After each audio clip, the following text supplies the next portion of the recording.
Penguin Random House Audio presents The Immigrant Advantage: What We Can Learn from Newcomers to America About Health, Happiness, and Hope. This is the author, Claudia Kolker.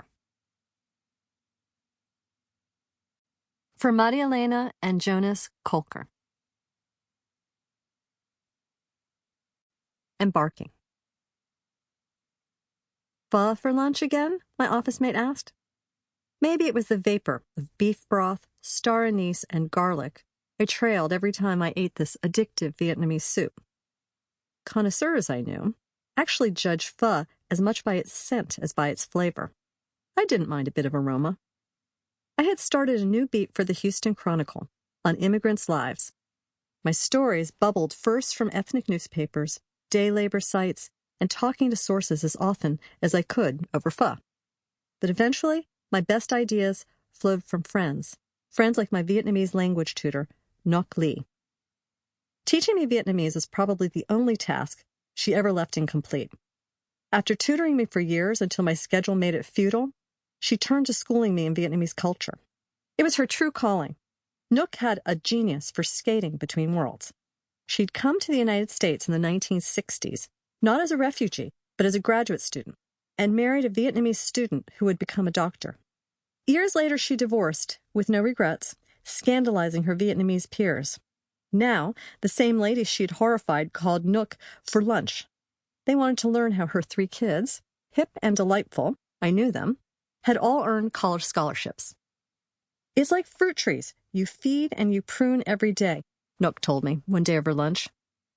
But the truth was that she had cherry-picked, brilliantly, from Vietnamese and American traditions to raise them. There was Asian-style pressure. You can be anything you want, a doctor or lawyer, she told them. But there was also the American notion of well-roundedness. Ngoc made her kids learn Spanish and sent them to volunteer in Latin America. Her approach to money was a similar hybrid. Once, I recommended a movie, and she replied, "I don't go to movies."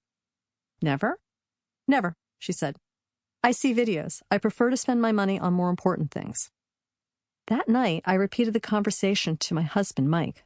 We couldn't see it. Why the scrimping?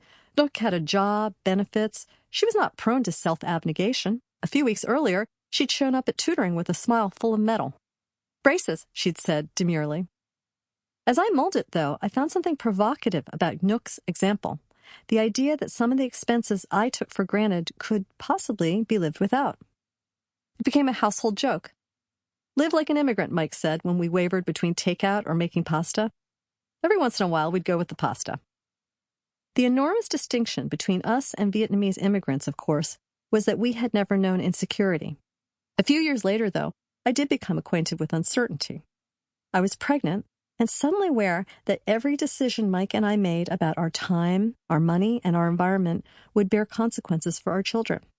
Yet the resources we had, by choice I reminded myself, differed a lot from those I'd grown up with, and vaguely assumed would have on hand when I had kids of my own. So I began paying closer attention to successful immigrants.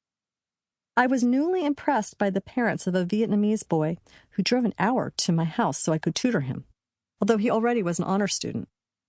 I asked my older but still able-bodied Trinidadian friend Shirley why her son pestered her to move cross-country to live near him. And I thought again about Ngoc's careful frugalities. For about 2 years, if you met me at a party and were discernibly of foreign birth, you ran a strong risk of getting the question, "What's the smartest habit that people from your country bring here?" Most people had ready answers. "Not airing dirty laundry in public," a Vietnamese friend said, "and sending checks to our parents." "Parties with the whole family," a Filipina replied. "Hospitality," said a friend who'd lived in Lebanon. It took a while for me to refine the query. I was looking for practices that could be split from their surrounding cultural systems and copied. Practices that other Americans, like me, could adapt for ourselves. Good practices. In Mexico, the youngest daughter traditionally never marries and spends her life keeping house for her parents, my mom offered before I, the youngest daughter, cleared that point up. Some of the most compelling ideas I heard were religious. I especially admired Muslim burial, which instead of filling the earth with formaldehyde and concrete, inters the dead in a plain piece of cloth. In death, there is no rich or poor, the saying goes. Muslims say goodbye, not with top-of-the-line casket hardware, but by lovingly hand-washing the body. Like its Jewish counterpart, this desert custom dovetails beautifully with Americans' reawakened interest in sustainability and the environment. But it is a religious rite, and the customs I was interested in had to stand on their own, independent of the faith or even the culture that created them. Customs like Vietnamese money clubs. Do you know 11 people you'd trust with half your earnings each month, sure that they would hand it back the instant you asked? It's not an American custom to rely this way on others, crossing the border between friendship and finance, social nicety, and real need. For the most part, we don't have to. But Henley, a 57-year-old Vietnamese refugee living in Houston, showed me that sometimes the un-American way can bring us what we want most. Lee needed $16,000 fast, and he had no obvious way to get it. 10 years after arriving in the United States as a refugee, he didn't have the collateral to get a loan from a bank. And with his meager weekly pay as a mechanic, Hen could never save quickly enough to catch a sudden gleaming opportunity. The chance to build a repair shop on a cheap patch of land and for the first time in his life, be his own boss.